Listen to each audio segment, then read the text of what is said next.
முக்கியமாக மணிப்பூர் போன்ற மாநிலங்களில் அங்கே பாதிக்கப்பட்டிருக்கக்கூடிய பெண்களுக்கு இன்னைக்கு வரைக்கும் நியாயம் கிடைக்கவில்லை.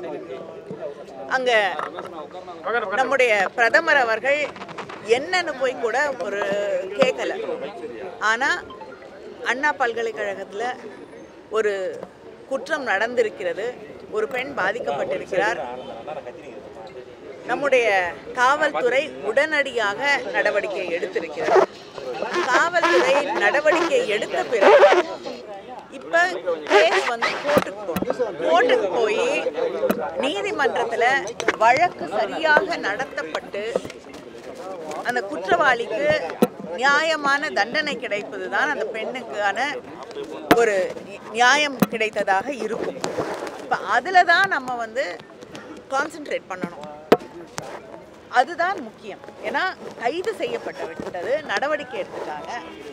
அப்படி இருக்கக்கூடிய ஒரு சூழல்ல நான் நிச்சயமாக என்னோட கண்டனத்தை நான் ட்விட்டர்லையும் தெரிவிச்சிருக்கேன், செய்தியாளர்களை சந்திக்கும் பொழுதும் நான் தெரிவித்திருக்கிறேன். இப்படிப்பட்ட சம்பவங்கள் நடக்கக்கூடாது. இது எல்லாருமே வந்து இந்த சமூகமே வெட்டி தலைகுறையக்கூடிய ஒன்று தான். இது தொடர்ந்து உலகம் பூரா பல இடங்களில் நடந்து கொண்டிருக்கிறது. இப்படிப்பட்ட நிகழ்வுகள் நடக்கக்கூடாது அப்படிங்கிற ஒரு நிலை வர வேண்டும் என்பதுதான் எல்லாருடைய விளைவு. ஆனால் இதுக்கு என்னோட கண்டனத்தை நான் தெரிவித்திருக்கிறேன். அதனால் நடவடிக்கை எடுத்த பிறகு பொள்ளாச்சியில் நடந்தது போல நடவடிக்கையே எடுக்காமல் குற்றவாளிகளை பாதுகாக்கக்கூடிய ஒரு நிலை இல்லை. குற்றவாளி யாராக இருந்தாலும் கைது செய்ய வேண்டும் என்று முதலமைச்சர் தெரிவித்த பிறகு கைது செய்து நடவடிக்கை எடுத்த பிறகு நான் என்ன போராட்டம் பண்ண முடியும்? நீதிமன்றம் நியாயமாக தீர்ப்பு வழங்க வேண்டும், அந்த வழக்கு சரியாக நடத்தப்பட வேண்டும் என்றுதான் கண்காணிக்க வேண்டும். கூட்டணியில் இருக்கக்கூடிய கட்சிகளும் கூட யார் அந்த சார் அப்படிங்கிறது சந்தேகம் இருக்கு. அந்த பெண்ணுடைய பார்வையில இருந்து அந்த வெளிப்படையா சொல்லணும் அப்படிங்கறது வழி இல்ல. அந்த பெண் வந்து எப்படிங்க, அவங்களுக்கு எப்படி தெரியும்? அது வந்து விசாரணை நடந்து கொண்டிருக்கிறது. காவல்துறையும் வந்து அந்த ஃபோன் வந்து அப்போ வந்து ஏர்பிளைன் மோட்ல இருந்ததுங்கிறாங்க. விசாரித்து கொண்டிருக்கிறார்கள். விசாரணையிலே அது வெளிப்படலாம், அல்லது அப்படி ஒரு நபர் இல்லை என்றும் தெரிய வரலாம்.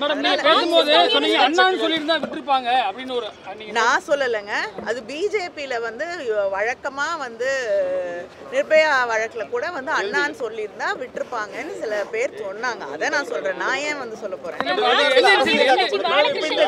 நீதிமன்றமே இது வந்து அரசியலாக்கப்படுகிறது.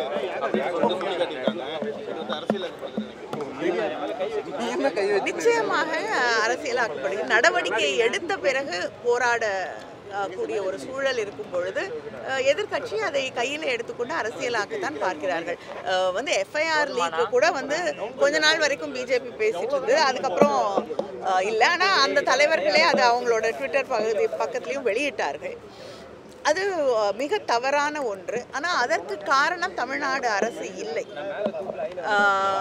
அது நேஷ்னல் இன்வெஸ்டிகேஷன் பியூரோக்கு கீழே வரக்கூடிய என்ஐசிலேயே வந்து அங்கே இருக்கக்கூடிய டெக்னிக்கல் ஃபால்ட், அதனால தான் அந்த பிஎன்எஸ், ஏன்னா அது பாரதிய நியாயா சங்கீதாவா ஏதோ புது பேர் வச்சுருக்காங்க, அந்த ஒரு வெப்சைட்டில் இருக்கக்கூடிய ஃபால்ட் அப்படின்னு அவங்களே ஏற்றுக்கொண்டு இருக்கக்கூடிய ஒரு சூழலில் அதையும் வந்து தமிழ்நாடு அரசாங்கத்தின் மீது ஒரு குற்றச்சாட்டாக மாற்றுவது நிச்சயமாக அரசியலாக்கக்கூடிய ஒரு செயல்.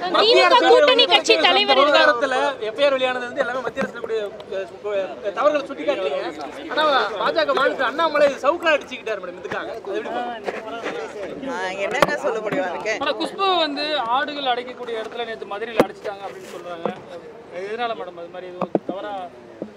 எனக்கு ஆடுகள் அடைக்கக்கூடிய இடத்துல ஆடுகளை விட்டுட்டு ஏன் மனுஷங்களை அடைக்க போறாங்க? கைது செய்த போது தற்காலிக தடுப்பு கைதில் வைக்கும் போது அவங்களை ஒரு ஆட்டு மந்தை கூட்டத்தில் வைத்ததான் குற்றச்சாட்டு சொல்றாங்க பாஜக. ஆட்டு மந்தை கூட்டத்தில் வச்சிருக்காங்களா? அது அவங்களோட சாய்ஸ், நம்ம என்ன பண்ண முடியும்? அங்க போய் அவங்க சேர்ந்திருக்காங்க.